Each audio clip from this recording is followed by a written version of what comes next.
Veloide, hoje é o quarto domingo que nós estamos falando sobre Satanás, é a doutrina da satanologia, é aquela parte das escrituras que nos ensina a respeito do nosso adversário. Tem uma passagem na palavra que fala que é bom que nós conheçamos os seus desígnios, os seus propósitos, os seus planos, para que a gente não seja pego de surpresa. E nos domingos anteriores, nós tínhamos visto com quais nomes Satanás é conhecido. Nós temos usado basicamente Satanás porque Satanás, aparentemente, no Novo Testamento, é uma palavra mais recorrente. Mas nós vimos que ele tem vários nomes. Nós vimos que ele, na sua criação, ele era chamado de o Elel, ou Lúcifer, ou aquele que reflete luz, né, o portador de luz. Ele também é conhecido como o diabo, que é o difamador, o caluniador. Ele também é conhecido como Satanás, ou seja, aquele que se opõe, aquele que é adversário, aquele que é inimigo. Ele também é conhecido como Beelzebu, ou seja, aquele que é o príncipe dos demônios. Nós vimos que ele chefia um número incontável de demônios. Porque a palavra, sempre que a palavra se refere aos anjos, diz que eles são milhões de milhões e milhares de milhares. É igual estrela. Aliás, a estrela é um dos símbolos dos anjos, né? Então, é um número muito grande de anjos que Deus criou. Muito grande. E como nós sabemos pela palavra que Satanás, na sua rebelião contra Deus, não querendo ser maior do que Deus, como eu disse equivocadamente há uns domingos, mas querendo ser igual a Deus, ele arrastou 1/3 dos anjos. Então é muito grande o número de demônios, o número de anjos caídos que o servem. Então ele consegue com isso simular algumas coisas que nós vamos estudar hoje, como por exemplo a onipresença de Deus. Não que ele seja onipresente, mas ele consegue simular, por causa do número de servos, né, o número de escravos, o número de seguidores, o número de rebeldes, o número de anjos caídos, de demônios que ele tem ao seu serviço. Então um dos 5 nomes que ele tem é Beelzebu, que é o príncipe dos demônios. Tudo isso nós vimos nos últimos 3 domingos, né? Ele também é conhecido por Belial, aquele que é rebelde, desobediente, desprezível e inútil. E além de ter esses 5 nomes, Elel, Lúcifer, Beelzebu, o diabo, Satanás e Belial, ele também tem títulos. Nós vimos os seus títulos. Ele é conhecido como o maligno, ele é conhecido como o tentador, ele é conhecido como o pai da mentira, ele é conhecido como o príncipe deste mundo, ele é conhecido como o Deus deste século, ele é conhecido como o príncipe da potestade do ar, e além de ter esses nomes e esses títulos, ele também é representado pela serpente, pelo dragão e pelo Leviatã. Tudo isso nós fizemos nos últimos 3 domingos. Hoje nós vamos ver a existência. Satanás existe. Satanás não é uma fábula. Satanás não é uma ideia. Satanás não é um conceito. Satanás não é um princípio. Satanás não é uma força do mal atuando. Satanás é uma pessoa. Quando eu falo assim, ô Isaac, a Rebeca não vem. Se eu falar assim, ô Isaac, o Cliff não olha para trás. Se eu falar assim, ô Isaac, faz favor, a Márcia não vem até mim. Porque existe uma pessoa específica chamada Isaac. Existe uma pessoa chamada Clésio. Existe uma pessoa chamada Carlos. E existe uma pessoa chamada Satanás. Ele é uma pessoa, ele é um ser criado. Conforme nós vamos ver aqui os seus detalhes. E uma das coisas que Satanás mais gosta é que você creia que ele não existe. Né? Quando você fala assim, diabo não existe não, isso é uma caricatura, isso é um ícone, isso é algo que eles inventaram para representar o mal. Mentira, Satanás existe. Ele é uma pessoa. Ele é dotado de inteligência, intelecto, ele é dotado de emoções, ele tem uma vontade, ele tem um plano, ele é organizado e ele vai ser responsabilizado, assim como todas as criaturas, por aquilo que ele decidir fazer e tem decidido. Por exemplo, se um elefante, né, tem lá alguma coisa assusta o elefante, ele sai e pisa numa pessoa e mata uma pessoa, ele nunca vai ser responsabilizado por isso. Ele não vai comparecer perante um tribunal, perante um trono e responder por essa ação, porque ele não tem responsabilidade moral. Mas as criaturas dotadas de espírito, que é o caso de Satanás, que é o caso dos anjos, que é o caso dos homens, esses têm responsabilidade moral. Então esses vão ser responsabilizados e esses vão comparecer, cada um a seu tempo, perante o tribunal de Deus para responder por aquilo que cada um decidiu. Por quê? Porque Satanás é uma pessoa. Ele não é uma força atuante. Aliás, tem religiões aí que acham que nem o Espírito Santo é uma pessoa. Crê que o Espírito Santo é uma força atuante, né? Mas na realidade o Espírito Santo é uma pessoa. Isso eles fazem confusão por causa de questões de palavras lá. Então rejeitar, falar assim, Satanás não existe. Isso é papo, isso é conversa. Não existe diabo. Falar isso, rejeitar a existência de Satanás, é rejeitar a Bíblia. É rejeitar a Bíblia como a revelação de Deus. Porque a Bíblia, desde o Gênesis, a serpente, o mais sagaz dos animais que Deus tinha criado, né, foi incorporado por essa pessoa. E ele foi lá no Éden, iludiu a mulher, enganou, derrubou e arrastou a humanidade para longe de Deus. Então, desde Gênesis 3, a gente já vê Satanás atuando. Lá em Apocalipse, nós vemos lá Apocalipse 20:10, é o último momento onde Satanás aparece, quando ele é jogado no lago de fogo. Então, desde Gênesis até Apocalipse, a Bíblia fala de Satanás. E se Satanás não existe, a Bíblia errou em pelo menos um ponto. Se a Bíblia errou em pelo menos um ponto, né, de acordo com Tiago, então nada serve. É o princípio da integralidade, tudo é integral, né? Ou tudo é verdade, ou tudo é mentira. A Bíblia não tem alguns contos, alguns mitos, algumas historinhas e verdades. A Bíblia toda é a palavra de Deus. A palavra fala que toda a escritura é soprada por Deus. É teopneustos. É o sopro de Deus. É a revelação de Deus. Então ela é totalmente verdade. Então tudo que a palavra fala a respeito dessa pessoa, diabo, Satanás, é verdade. Dizer que Satanás não existe é dizer que a Bíblia é mentira. Por quê? Porque a sua existência, né, a realidade, o fato da existência de Satanás, ela é ensinada em 7 livros do Velho Testamento. Em Gênesis, mais uma vez eu falo que não precisa preocupar assim tanto em anotar quando a informação é muito volumosa não, que eu vou providenciar uma apostilinha, resumo, né? Mas são 7 livros do Velho Testamento que ensinam a existência de Satanás. Gênesis, 1 Crônicas, Jó, Salmos, Isaías, Ezequiel e Zacarias.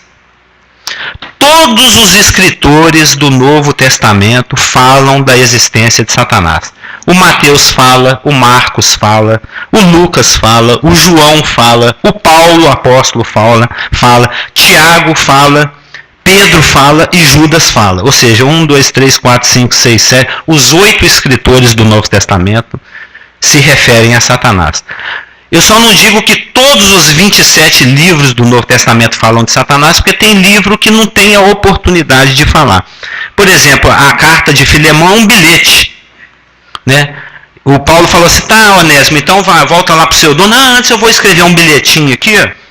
Ele foi lá rapidamente, escreveu um bilhetinho inspirado, que é o livro de Filemão, dobrou, pôs no bolso do Filemão, e despachou, do Onésimo, e despachou o Onésimo por Filemão. Então não houve oportunidade ali naquele livro de ser feita uma referência a Satanás. Mas 19 dos 27 livros do Novo Testamento se referem a Satanás, né? E mais importante de tudo, mais importante do que 7 livros do Velho Testamento falarem de Satanás, mais importante do que 19 dos 27 livros do Novo Testamento falarem de Satanás, o próprio Jesus Cristo, a pessoa, ele pessoalmente se referiu a Satanás. De 29 citações de Satanás nos evangelhos, 25 saíram da boca de Jesus Cristo. Ele fala assim em Lucas: eu via Satanás cair do céu como um raio. Ele fala assim: o inferno está preparado para o diabo e os seus anjos. A semente que caiu na beirada da terra, veio o diabo e roubou, porque ele não quer que os homens se convertam. Vós sois do diabo, que é o vosso pai, e quereis satisfazer-lhes os desejos. Ele estava lá no deserto morrendo de fome, 40 dias e 40 noites, aí aparece uma pessoa. E aí, como é que você está, Jesus? Tranquilo, tranquilo? Por que você não transforma aí a pedra e come? Transforma em pão. Ou seja, Jesus não estava delirando de fome, alucinado, louco, falando sozinho. Ele estava conversando com a pessoa. Uma pessoa estava tentando fazer com que Jesus Cristo se rebelasse contra a vontade do Pai. Então, é uma pessoa. Ou Jesus Cristo era um louco alucinado, ou ele falava a verdade. Ele se referiu a uma pessoa. E essa pessoa existe. E, já que Satanás existe, nós, nos próximos domingos, já no próximo domingo, que é um dos que eu mais estou esperando, se for possível terminar hoje para domingo que vem a gente fala outro assunto, nós vamos estudar Gênesis 3. É ótimo. É quando a gente estuda a metodologia de Satanás. Como é que Satanás age? Quando ele chega perto de você, né, com aquela linguinha dele, sibilando, quando ele joga o dardinho, o que ele está querendo? Como é que isso funciona, né? Como diz o casal Augusto, e na prática, irmão, né? Como é que é essa coisa aí? Ele quer o negócio na prática, né? Que ele é taxista, é um cara prático, né? Ele leva daqui para lá. Então ele quer saber como é que a coisa funciona. Veremos, como por enquanto está muito teórico, está muito tópico, né? Porque nós estamos vendo tópicos, mas nós vamos ver, estudar o mais profundamente e detidamente, o quanto for possível, a metodologia de Satanás em Gênesis 3. Vamos estudar a origem e a queda de Satanás em Isaías 14 e Ezequiel 28. Então, conforme nós vamos ver mais para frente, mas nós já sabemos, ele é um anjo. Ele é um querubim. Ele é um anjo que caiu. E tudo que é válido em angelologia, tudo que a palavra ensina a respeito dos anjos, também é válido para Satanás. Porque Satanás é um anjo, né? Então, tudo que é verdade, tudo que acontece com os anjos em geral, em particular, também serve para Satanás e os anjos que ele arrastou com ele. E uma das primeiras coisas que a gente pode destacar da palavra que ela ensina a respeito dos anjos, e portanto de Satanás, é que ele é uma criatura, né? Existe aquele conceito errôneo que chegou até a nossa cultura. Você vê, nós estamos aqui no ano 2000, 2011 já, né? Eu estou 11 anos atrasado. Nós estamos aqui no ano 2011. E desde aproximadamente 7 séculos antes de Cristo, ou seja, há 2700 anos, que anda no planeta a seguinte informação: existem 2 grandes ícones, existem 2 grandes seres poderosos iguais, Deus, que representa o bem, e o diabo, que representa o mal. Os 2 são iguais em poder. Até nos desenhos animais, o Fred Flintstone está lá, né? Tem o Gazu azul e o Gazu vermelho, né? Tem o anjinho e o demônio. Ele não sabe se faz ou se não faz, o demônio vai, faz, vai lá. E o anjinho, não, só presta atenção aí, ó, a consequência, né? Mas isso é errado. Não existem duas, acho que eu desliguei o negócio sem querer. Acho que não existem 2 forças iguais. O que acontece? O cabo. O que tem? Tim. Eu não entendo isso aqui. O técnico, cadê o técnico? Eu não estou vendo nada. Mas existe o conceito de 2 forças.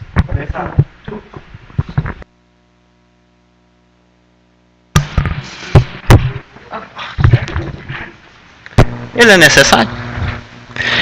Existe esse conceito errado de que são duas forças iguais e buscando equilíbrio, se opondo. Deus e o diabo. Deus e o diabo na terra. Não tem até aquela musiquinha? Que novela é essa antiga, né? Qual que é ela? Saramandaia? Lembra? Deus e o diabo na terra. Acho que é Saramandaia, nem lembro. Não, porque essa tinha muitos conceitos nessa novela, eu achava ela interessante, a redação era interessante.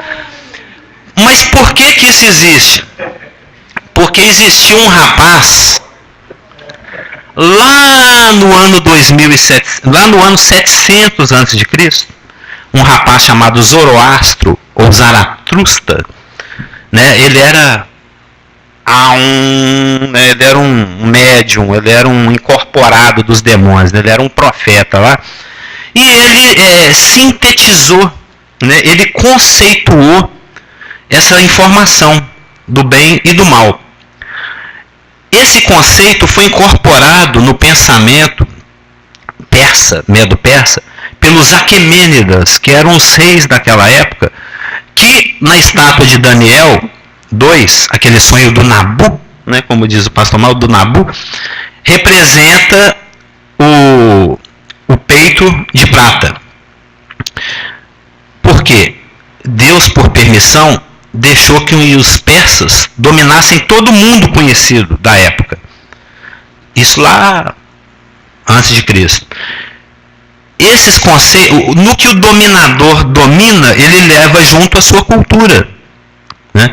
Assim como os mouros invadiram a Península Ibérica, onde depois se formaria a Espanha e Portugal. E depois com a reconquista, né, de Carlos, Carlos, né, foi empurrando eles de volta para o norte da África. Eles foram embora, mas deixaram a arquitetura, deixaram a cultura, deixaram a culinária, deixaram vestimentas, deixaram conceitos filosóficos, deixou a sua cultura. Os babilônicos dominaram o planeta, é a cabeça de ouro da estátua de Daniel.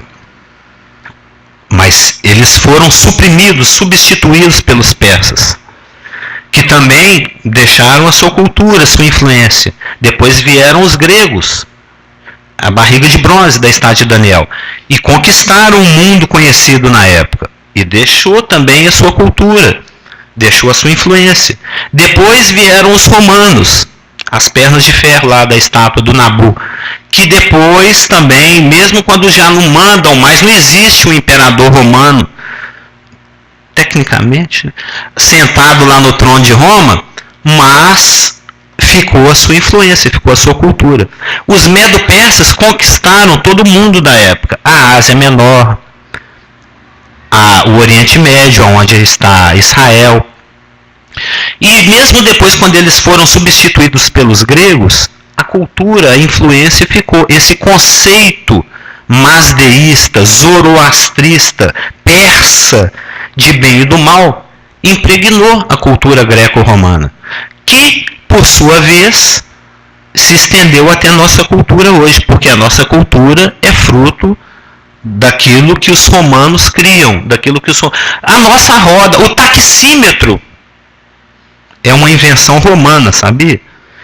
Tinha umas bolinhas lá dentro do sistema de freio das rodas das carroças que andavam de aluguel pelas ruas de Roma, que após, vamos dizer, 10 rodadas que a roda desce, ele liberava um pequeno alojamento onde tinha uma bolinha, aí essa bolinha caía em um outro alojamento. Aí se você der 100 rodadas na roda da carroça de aluguel, você vai pagar 10 bolinhas de bandeirada. Então tudo, a nossa cultura, a comida, o sistema político, o fórum, onde a nossa advogada vai trabalhar, é um fórum romano. Então até as palavras, muitas em latim. Então a nossa cultura hoje, ocidental, e muito em parte também da islâmica, esse conceito do bem e do mal veio trazido dos romanos, que veio trazido dos gregos, que veio trazido dos persas. E como a Bíblia foi escrita na Palestina pelos israelitas, isso influenciou também a conceituação. Os fatos são bíblicos, a revelação é dada por Deus, mas Deus quer conversar com você de uma forma que você entenda. Entendeu? Sempre que Jesus Cristo queria falar alguma coisa com alguém, ele falava da maneira mais clara possível, ele falava da maneira mais inteligível e ele falava de uma forma com que você entendesse. Por isso que ele falava assim: pois como é que eu explico para eles que Deus cuida de cada um de nós? Ah, vocês estão vendo o lírio ali? Ele é bonitinho, né? Que roupa bacana que ele usa. Pois é, se Deus cuida assim do lírio, imagina o tanto que ele te ama. Entendeu? Então, por exemplo, se Cristo andasse no nosso meio hoje em dia, ele ia chegar assim: e aí, cara, beleza? Como é que você tá? Tudo tranquilo? Deixa eu falar um negócio aqui, você está precisando ser salvo, viu? Entendeu? Ele conversa com você de uma forma que você se torne acessível, um acesso recíproco. Né? Então, muito dos detalhes, da forma como a verdade é colocada, a roupagem, a linguagem, incorpora elementos judaicos, elementos masdeístas, elementos persas, elementos assírios, elementos romanos, elementos gregos. Né? As escrituras vêm como fruto daquele momento, daquela cultura, daquela situação. Tanto que se a Bíblia ainda estivesse sendo escrita, ela colocaria elementos que compõem o nosso meio, o meio onde a gente vive. Haveria uma referência à nossa tecnologia, haveria uma referência à situação moral no qual o planeta se encontra, o estado caótico de violência, etc, etc, etc.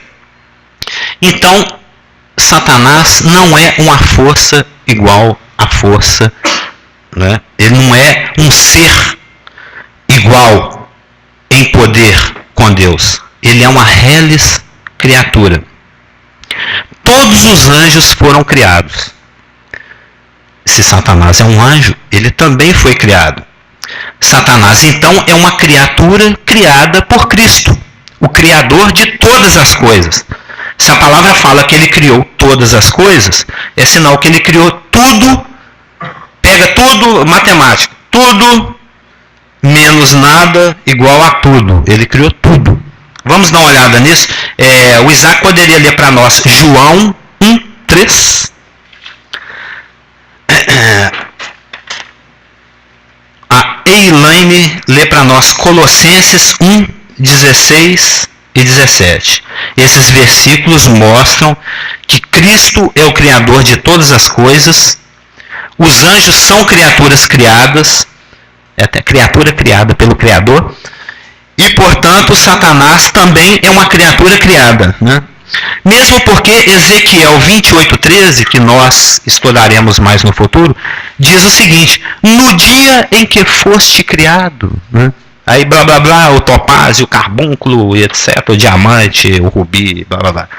Aí vem a descrição. Mas lá em Ezequiel 28:13, se referindo à pessoa de Satanás, fala assim: no dia em que foste criado, então ele foi criado. João 1:3, Isaac, por favor.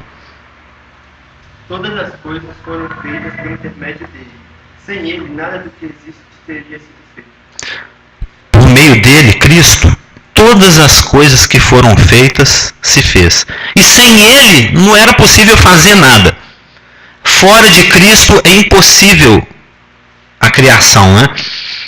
É através da pessoa do Filho que Deus resolveu criar. E Colossenses 1:16 e 17.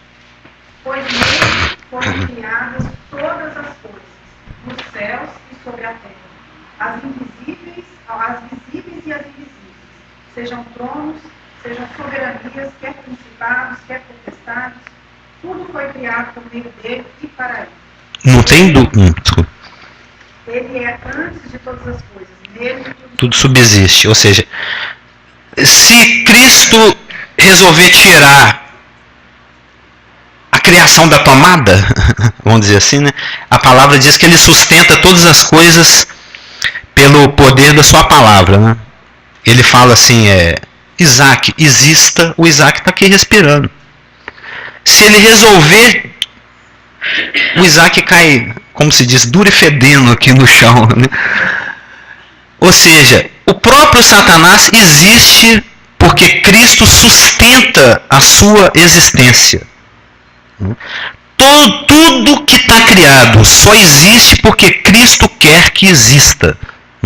É sustentado pelo poder da palavra. Isso é muito interessante de estudar, mas não vou nem aprofundar. Então, ele não apenas é uma criatura, como ele é a principal de todas as criaturas criadas por Deus. Isso está lá em Ezequiel 28, de 13 a 15, que nós vamos ver detalhadamente daqui 2, 3, 4 domingos, quando estivermos estudando minuciosamente a maravilhosa passagem de Isaías 28. Então, ele é a principal das criaturas criadas por Deus.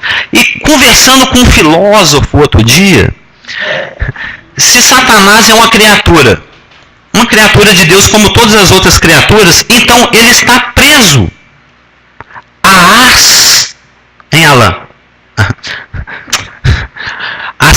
circunstancialidades da existência. Ele está preso ao tempo. Entendeu? Ele tem que esperar amanhecer. Ele tem que esperar da hora do almoço. Você já viu assim, poxa, tô afim que chega minhas férias, não é? A última semana foi uma angústia. Parecia que o cansaço crescia de uma forma absurda, porque a ansiedade. Doido que chega logo o dia 1º de abril, o dia do capeta e da mentira, né? Doido que chega, ele tem 2 dias no ano, o dia 1º de abril e o dia do Halloween, em que ele é comemorado mundialmente, né? Nossa, tô doido que chega o dia 1º de abril. Não tem jeito esses filminhos aí, né? O cara vai lá e programa o reloginho e vou pular lá pro dia 1º de abril. Lá pro 1º de abril de 2013 eu vou pular. A gente não manipula o tempo. Nós não temos controle sobre o tempo. Nós não temos controle sobre as circunstâncias. Jesus é tranquilo. O mar está revolto, ele até dorme no barco. De tão tranquilo que ele está. E os discípulos, mestre, eu já vi que o senhor não gosta da gente, porque o senhor não está nem aí se nós vamos perecer. Falei, nossa, vocês não têm fé nenhuma, hein? Acalma aí, gente. O mar acalma. Agora, se você chegar lá diante do mar, aquela onda de 10 metros de altura, o tsunami rolando, e você quiser ter fé suficiente e falar assim, para aí, onda, eu acho que a onda não vai parar, não. Porque nós não temos controle sobre as circunstâncias. Nós não temos controle sobre o tempo. O ser criado está sujeito aos princípios que Deus criou para reger a criação. A lei da gravidade, a lei da gravidez, todas as leis que existem por aí, né? São inúmeros princípios. Então, como eu dizia, outro dia eu estava conversando com um filósofo, estávamos tergiversando a respeito de Satanás, e isso foi pontuado, que ele está preso ao tempo, assim como qualquer criatura. Ele está preso às circunstâncias, ao tempo. Assim como ele está preso às circunstâncias. Ele aprontou a maior festa antes do dilúvio.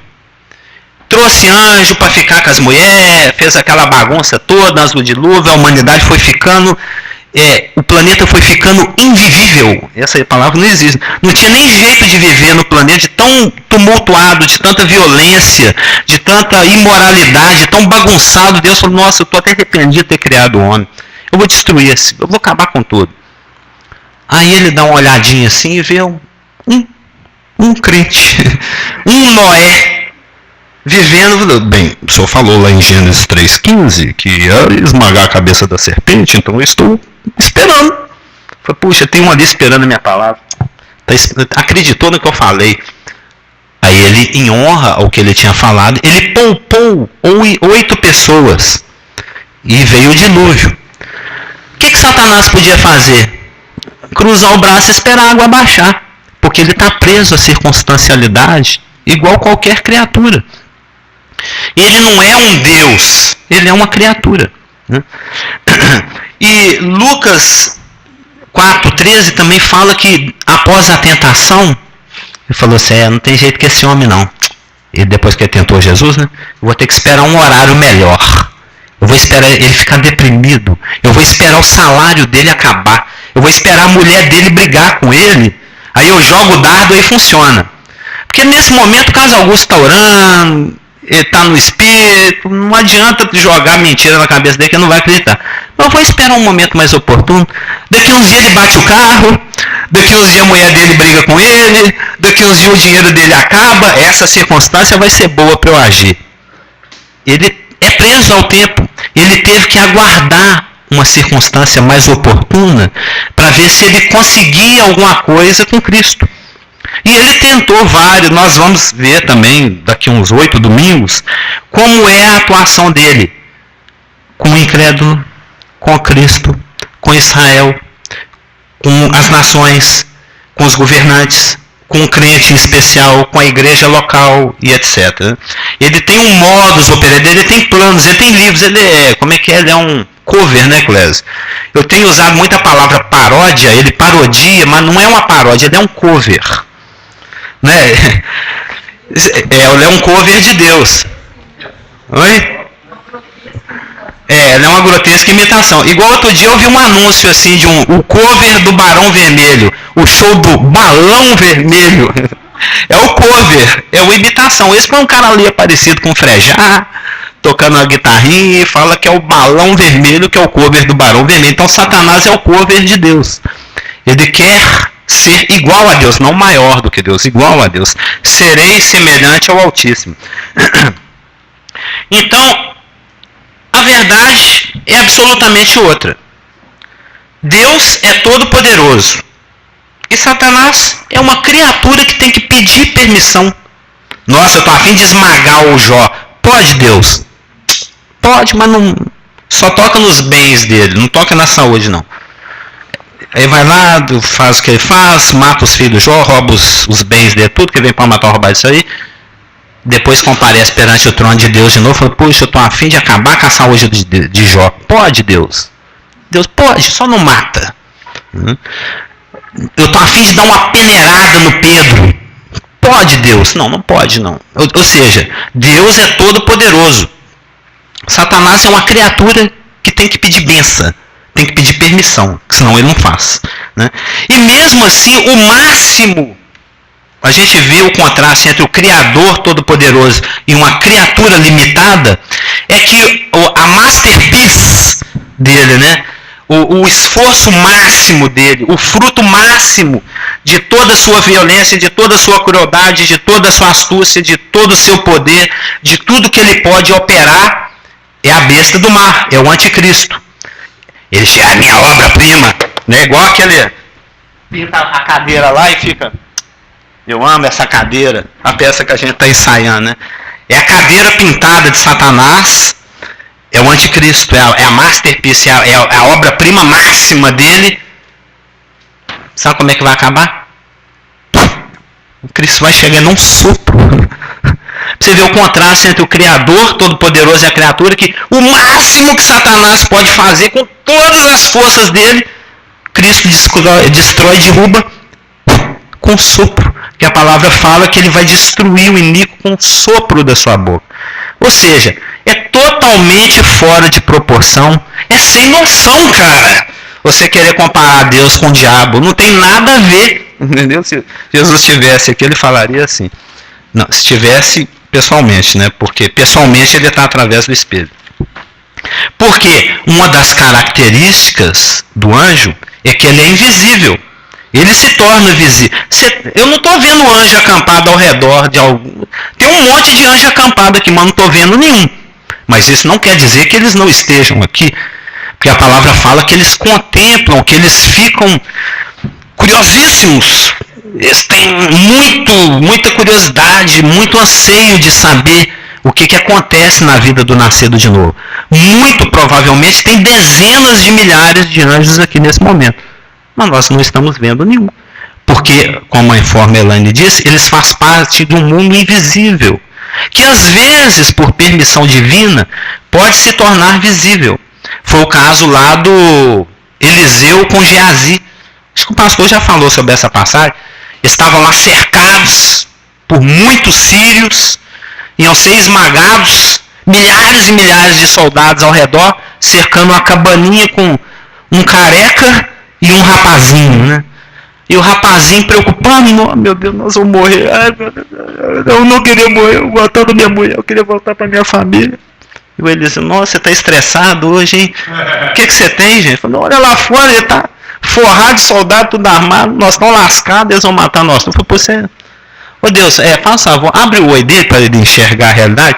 Aí Deus abriu o olho de Geazi, atrás dos milhares de sírios inimigos cercando, existiam muito mais milhares de anjos à disposição de Eliseu, só esperando que Eliseu fizesse uma oração ao Todo-Poderoso. O Todo-Poderoso mandava uma autorização para o capitão daquele grupo que estava ali a serviço de Eliseu, porque Hebreus fala que os anjos são espíritos ministradores a serviço daqueles que vão herdar a salvação.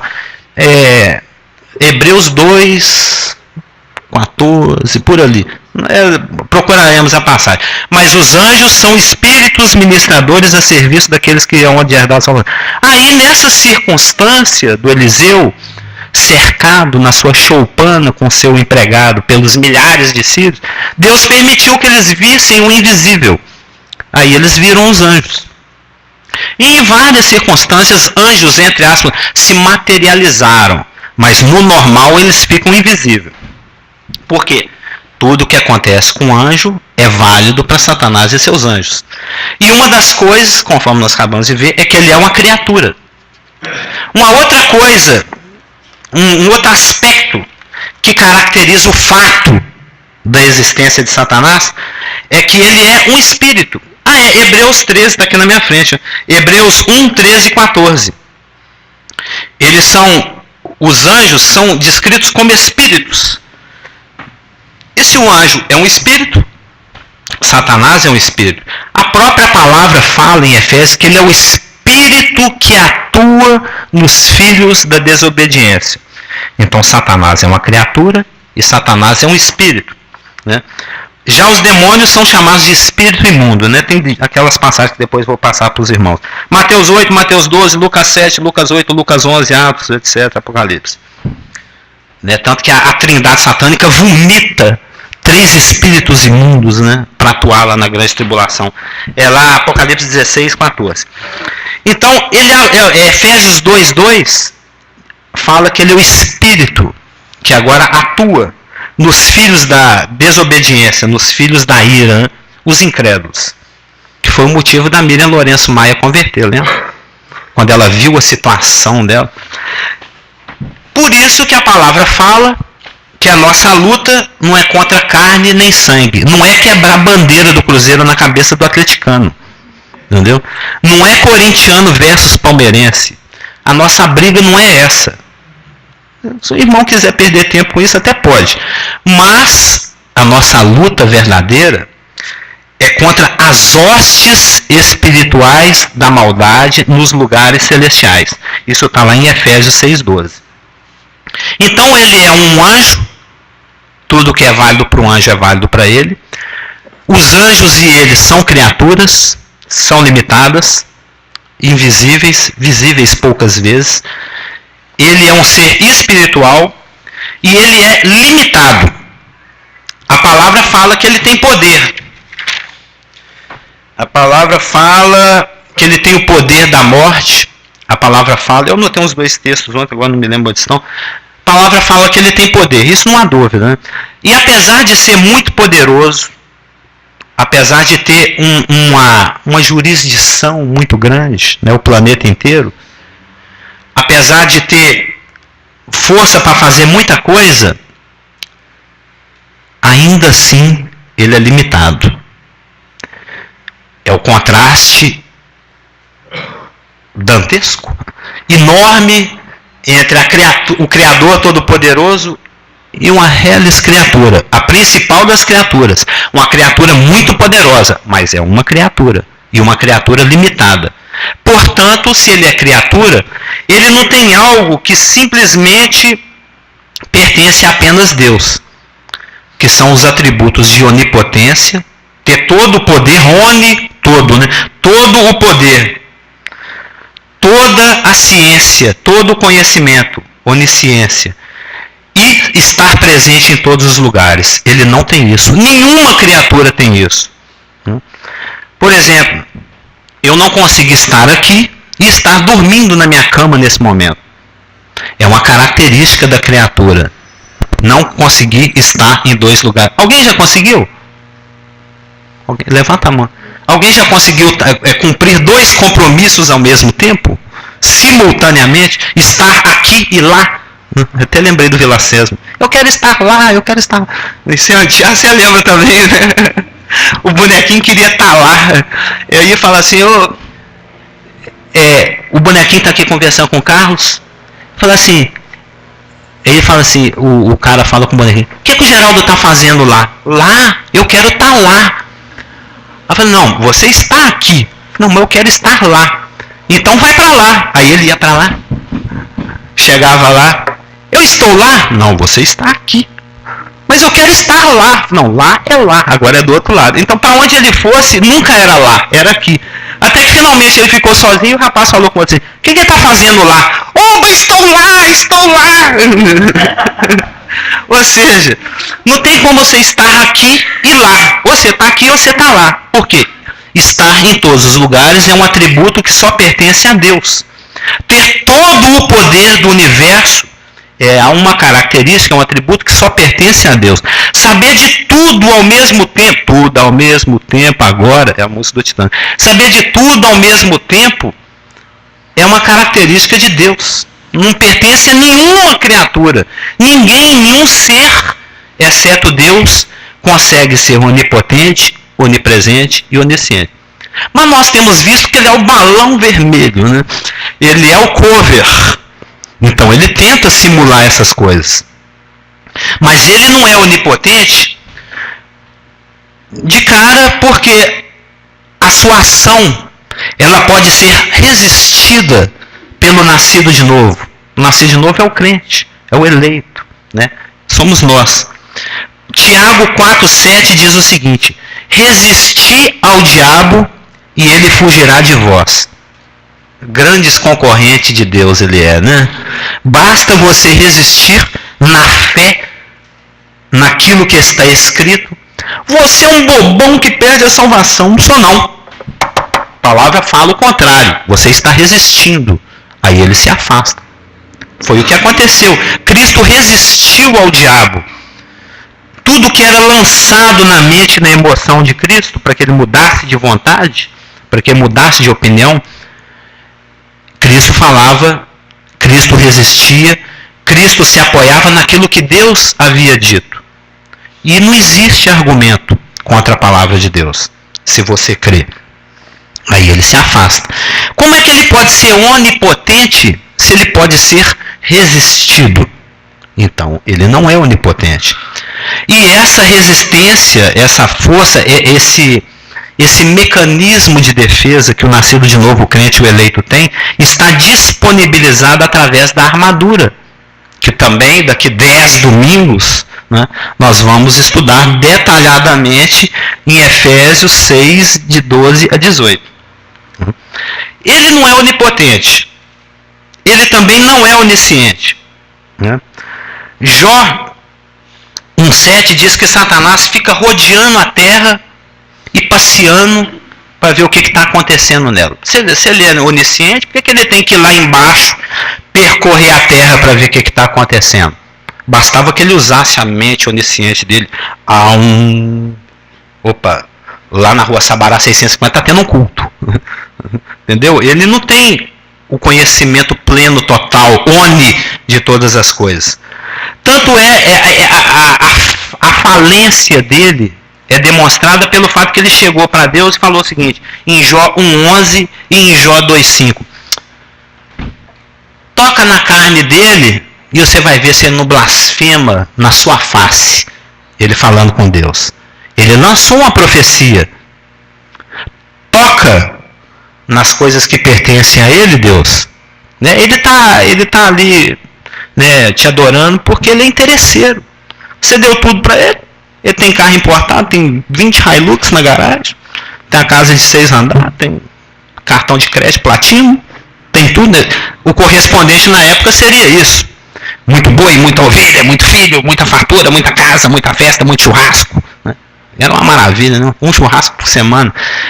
Então ele era um rapaz abastado, ele era ricão, o Jó.